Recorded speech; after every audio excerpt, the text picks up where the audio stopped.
Tapi kalau melihat dari situasi politik hari ini, kayaknya memang lebih logis rasanya Ridwan Kamil ini ngalah aja gitu.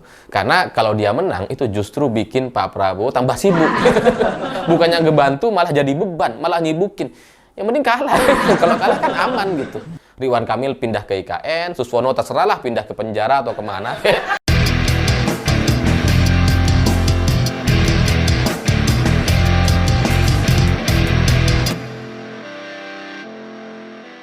Selamat malam semuanya. Dalam beberapa hari terakhir ini saya melihat perjalanan hidup seorang Ridwan Kamil ini jadi seperti permainan roller coaster.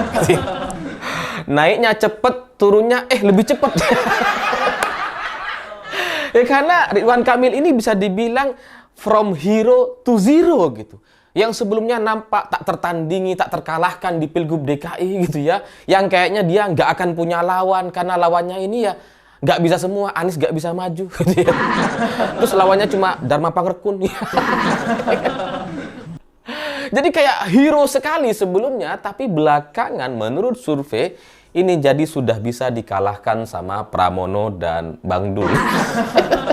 Jadi yang sebelumnya kayak wah bintang gitu ya, udah pasti jadi nih calon ini gitu ya.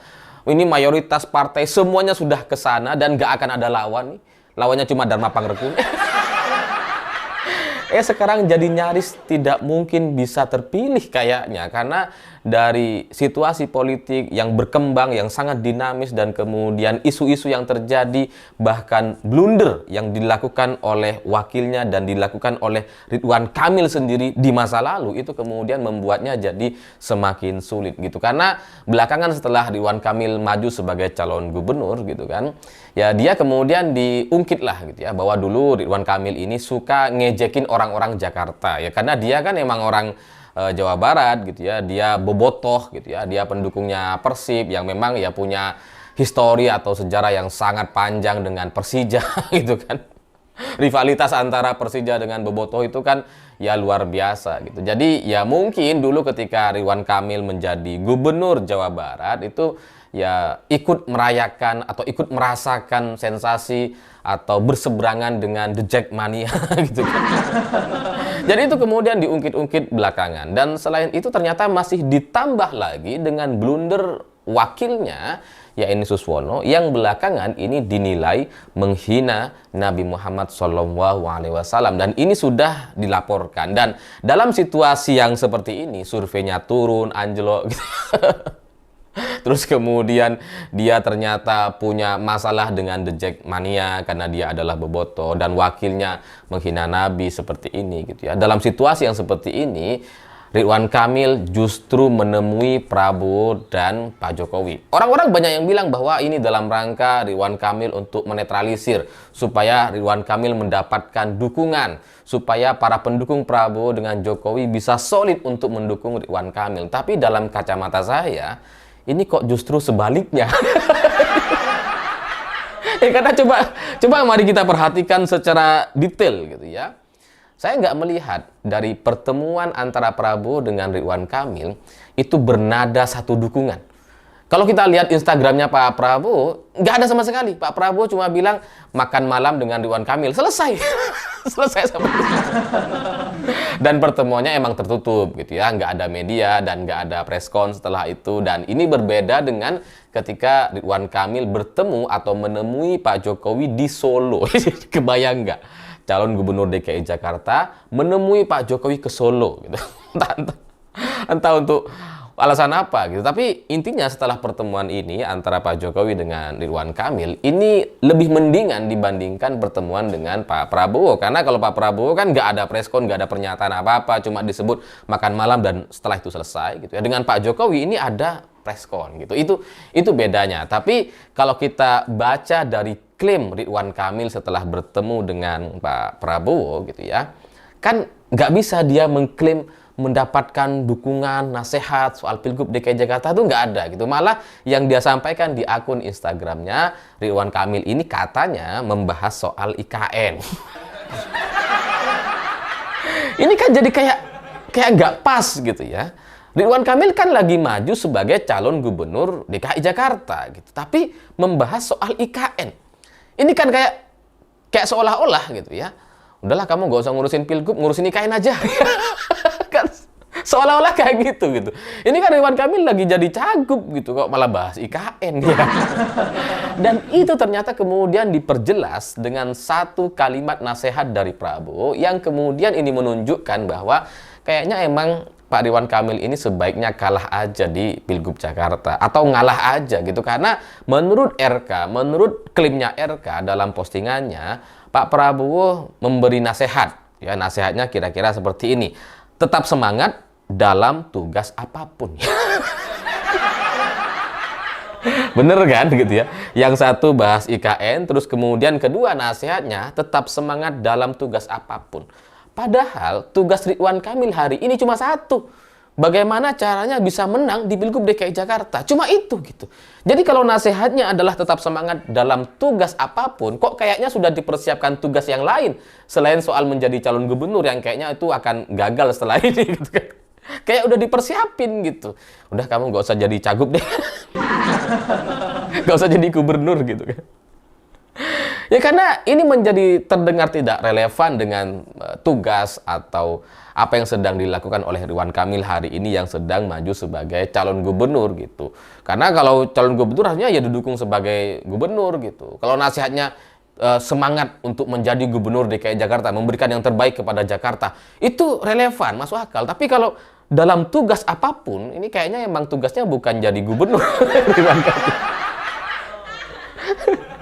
Dan selain itu dengan Pak Jokowi ini lebih banyak klaimnya, karena kalau dengan Pak Prabowo kan Pak Prabowo nggak muncul, nggak memberikan pernyataan apa-apa, cuma posting gambar lagi makan aja gitu. Tapi dengan Pak Jokowi kan Pak Jokowi ngantar sampai keluar, dan kemudian ketika ada media Pak Jokowi memberikan jawaban-jawaban, ya memberikan nasihat kepada calon gubernur, ya Pak Jokowinya muncul gitu ya, dan Ridwan Kamil bisa bebas mengklaim, wah tadi ngobrol ini dan sebagainya. Bagaimanapun Pak Jokowi ini adalah sosok yang memang pernah jadi gubernur DKI Jakarta gitu. Jadi sebagai yang lebih muda saya meminta nasihat dan sebagainya, dan ini masuk akal gitu ya, wajar gitu, karena Pak Jokowi memang dikenal sebagai orang yang sampai sekarang itu tak terkalahkan di pemilu gitu ya, maju dari wali kota, gubernur, presiden 2 periode tak terkalahkan, dan ini tidak ada dalam pengalaman orang lain. Mungkin Ridwan Kamil gitu ya selanjutnya mungkin gitu kan, tapi kok kayaknya nggak mungkin.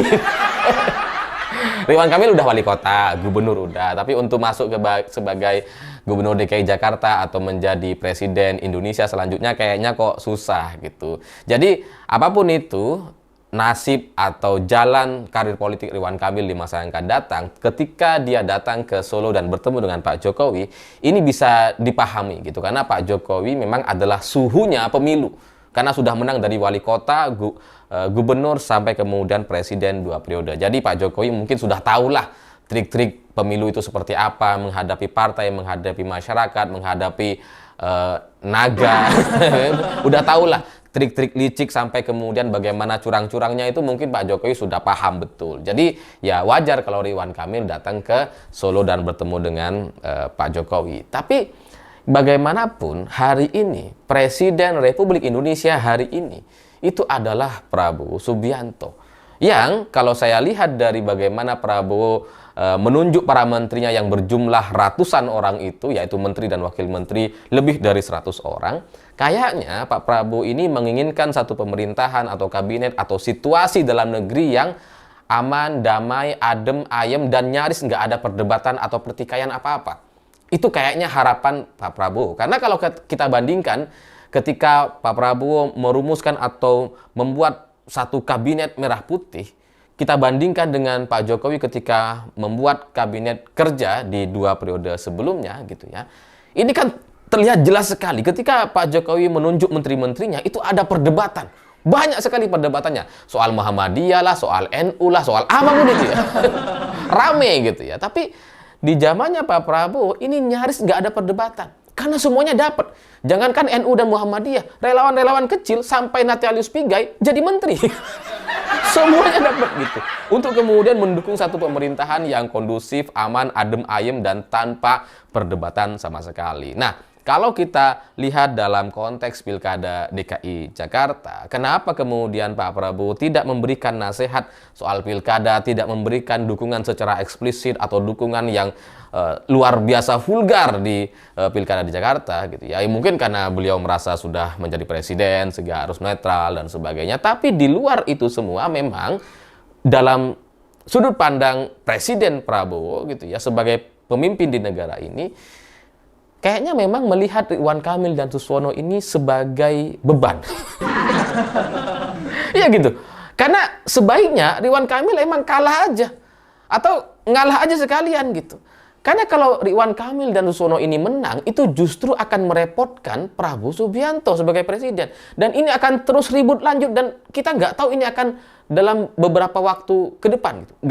Kita nggak tahu berapa bulan yang dibutuhkan untuk terjadinya ribut-ribut kalau sampai Ridwan Kamil dan Suswono ini menang. Karena Suswono sudah punya satu kasus, yaitu penghinaan terhadap Nabi Muhammad. Dan ini menyangkut satu isu yang sangat sensitif sekali. Sehingga di beberapa bulan ke depan, isu ini bisa berkembang dan bahkan itu bisa merepotkan Prabowo Subianto. Jadi, ya bagi saya, kenapa kemudian Ridwan Kamil datang ke Solo, gitu, datang ke Pak Jokowi? Kalau orang-orang beranggapan supaya Pak Ridwan Kamil ini mendapatkan dukungan dari Prabowo dan Pak Jokowi mendapatkan pendukung gitu ya, pendukungnya Prabowo dan Jokowi bisa solid mendukung Ridwan Kamil, saya kok melihat sebaliknya. Kayaknya Ridwan Kamil ini emang nggak didukung sama Pak Prabowo meskipun partainya mendukung secara formal gitu ya. Tapi secara realita politik hari ini Ridwan Kamil dan Suswono menjadi beban bagi Prabowo Subianto. Makanya kemudian karena nggak mendapatkan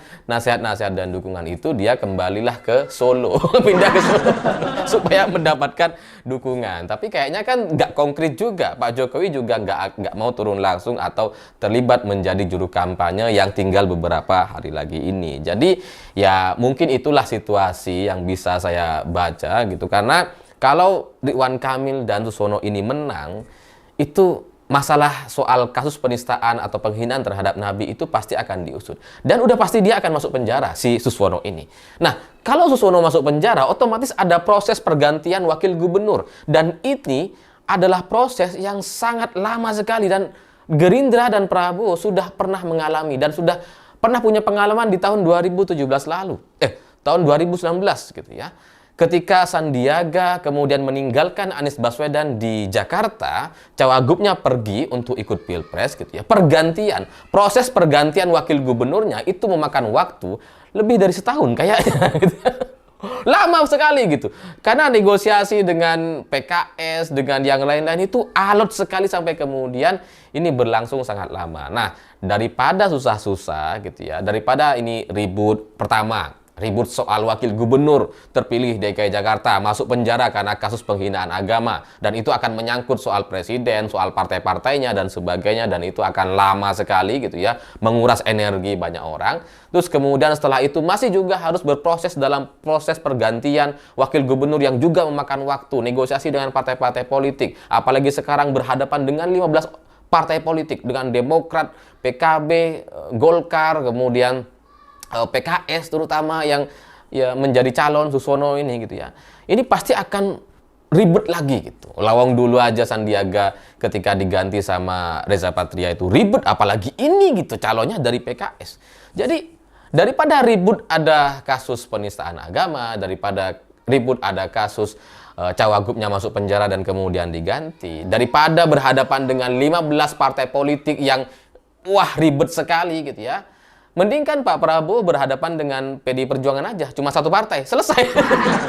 Dan Pramono kebetulan adalah orang yang cukup dekat dengan Pak Prabowo. Sehingga ya nggak akan ada masalah kalau misalkan Pramono lah yang menang menjadi gubernur DKI Jakarta. Sehingga Ridwan Kamil mungkin nanti akan disuruh ngurus IKN gitu ya. Udahlah ngurus IKN aja. Gubernurnya ya Pak Pramono Anung gitu ya. Nggak ada ribut-ribut soal pergantian wagub ya, karena Pramono dan Bang Dul yang akan masuk menjadi gubernur dan wakil gubernur. Kalaupun misalkan ada negosiasi atau kerjasama dan sebagainya, ya cukup bicara dengan satu partai saja, dengan PDI Perjuangan. Nggak perlu bicara dengan 15 partai gitu ya. Suswono setelah itu ya terserah dia. Dia mau dikasuskan, tidak dikasuskan, atau dia masuk penjara sekalipun, itu nggak akan ada urusan dengan Prabowo Subianto sebagai presidennya. Berbeda misalkan, kalau Suswono dan Ridwan Kamil ini menang, gitu ya, terus kemudian Suswono masuk penjara, itu yang sibuk juga Pak Prabowo, gitu. Karena bagaimanapun Prabowo adalah Ketua Umum Gerindra, bagian dari partai koalisi pendukung Ridwan Kamil dan Suswono. Jadi kan daripada ribut-ribut gitu ya, daripada nambah stres, udahlah nggak usah ngalah aja kamu. Seolah-olah pesan politiknya jadi seperti itu. Ya saya nggak ngerti ya apa namanya persisnya kalimat Prabowo kepada Ridwan Kamil seperti apa. Tapi kalau melihat dari situasi politik hari ini, kayaknya memang lebih logis rasanya Ridwan Kamil ini ngalah aja gitu. Karena kalau dia menang itu justru bikin Pak Prabowo tambah sibuk.